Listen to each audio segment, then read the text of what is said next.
God created man in his own image, and man, being a gentleman, returned the favor.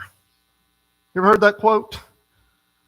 It's attributed to Mark Twain, but they all are, so I don't know if that's true or not. But it goes something like that. You're all familiar with Genesis chapter 26. It says that God said to them, "Let us make man in our image, according to our likeness." But if you're looking at the board in front of you up here, that is not what it says. It says, making God in our image. And what we're going to talk about this morning is how we flip Genesis chapter 1 and verse 26. In our country and all around the world as well, lots of folks have reshaped God, have reshaped Jesus to fit the way we want it to fit the way that we think it should fit. I was thinking about this. Actually woke up in the middle of the night in Cambridge, Maryland, a few days ago. And this was in my head. It's been in my head for a little bit, but I woke up and I sort of wrote, I didn't write anything to write with, but I put some things on my phone and was typing in and printing some stuff out. But it's something I've been thinking about.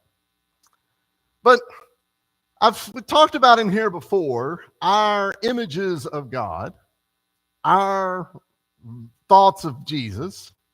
I just want to think for a minute. These are some things that I had written down.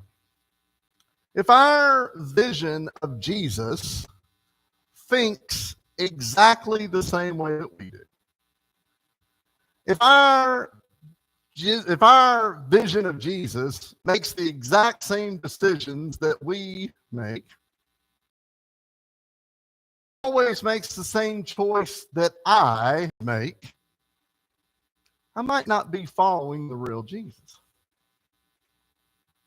I might have created a version of Jesus that just makes me always be right.